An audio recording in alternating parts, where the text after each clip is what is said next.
দেবিকা মুন্নি ব্লগে তোমাদের সকলকে স্বাগত জানিয়ে আজকের ভিডিওটি আমি শুরু করছি। আজ তোমাদের সাথে শেয়ার করে নেব তালের মালপোয়া। অনেকেই অনেক রকম করে তালের মালপোয়া তৈরি করে থাকো, কেউ চিনির রসে ভেজানো, কেউ বা শুকনো মালপোয়া। আজ আমি তোমাদের সাথে শেয়ার করে নেব শুকনো মালপোয়া। তাহলে চলো দেখে নেওয়া যাক আজকে তালের মালপোয়া। বাইরে দিয়ে যেমন মুচমুচে, ভেতর দিয়ে তেমনই নরম তুলতুলে। নিয়ে নিয়েছি আমি একটি তাল। এবার আমি খোসা ছাড়িয়ে নেব। দেখুন তালটা বেশ ভালোই পাকা আছে। আমি এবার এক এক করে খোসাটা ছাড়িয়ে নেব।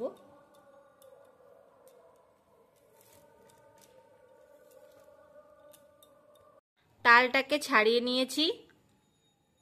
এবার একটা বাটিতে কিছুটা জল নিয়ে তার মধ্যে আমি সবকটা তালের আঁটিগুলো 10 মিনিট ভিজিয়ে রাখবো, তাহলে মাখতে সুবিধা হবে। আমি তালটাকে এইভাবে একটু মেখে নিয়েছি। এবার আমি এটাকে ঝুড়িতে ঘষে নেব, যাতে আঁশগুলো তালের মধ্যে না যায়, তাহলে আর মুখে বাঁধবে না, খেতে ভালো হবে।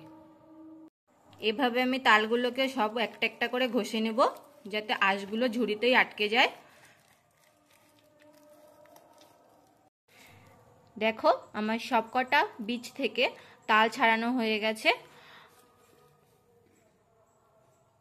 এভাবে সব আঁশগুলো ঝুড়িতেই লেগে রয়েছে, আর এখানটা আমার তালটা পরিষ্কার হয়ে বেরিয়ে গেছে, এর মধ্যে আর একটু আঁশ নেই। কাপ তাল নিয়ে নিয়েছি, দিয়ে দিচ্ছি 1 কাপ সুজি, দিয়ে দিলাম 1 কাপ ময়দা, দিয়ে দিচ্ছি 1 টুকরো নারকেল কোড়া, দিয়ে দিলাম সামান্য ভাঙা বাদাম, আর দিয়ে দিচ্ছি সামান্য মৌরি। ভাঙা বাদাম আর মৌরিটায় মালপোয়ার স্বাদটা দ্বিগুণ করে দেবে। দিয়ে দিচ্ছি পরিমাণ মতো চিনি, দিয়ে দিচ্ছি পরিমাণ মতো লবণ। এবার আমি ভালো করে মেখে নেব। আমি হাত দিয়ে মেখে নিচ্ছি।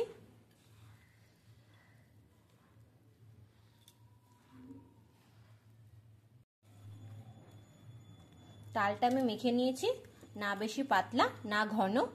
এবার আমি 15-20 মিনিট ঢাকা দিয়ে রেখে দেব। মালপোয়া করার জন্য আমি বসিয়ে দিয়েছি একটি কড়াই, দিয়ে দেবো এবার সাদা তেল। কড়াই গরম হয়ে গেছে, দিয়ে দিলাম পরিমাণ মতো সাদা তেল।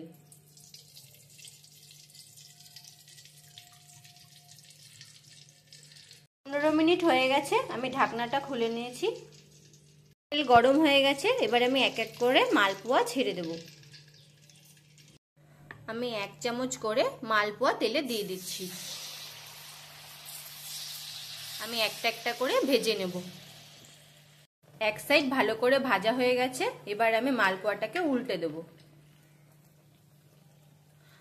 আপনারা মিডিয়াম ফ্লেমে ভাজবেন, তা না হলে মালপোয়া পুড়ে যাবে। মালপোয়াটা ভাজা হয়ে গেছে, এবার আমি তুলে নেব। আর এভাবেই আমি সবকটা মালপোয়া এক এক করে ভেজে তুলে নেব। এভাবে আমি সব মালপোয়াগুলো তুলে নিচ্ছি। আশা করি আমার আজকের রেসিপি আপনাদের ভালো লাগবে। ভালো লাগলে আপনারা অবশ্যই বাড়িতে একবার তৈরি করে নিতে পারেন।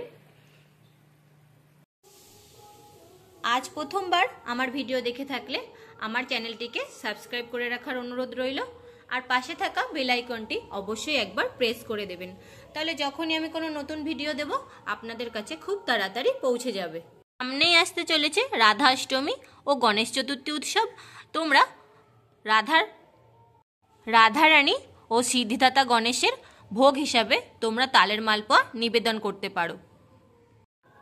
আজ তাহলে এই পর্যন্ত, আবারও দেখা হবে নতুন কোনো ভিডিও নিয়ে। ধন্যবাদ।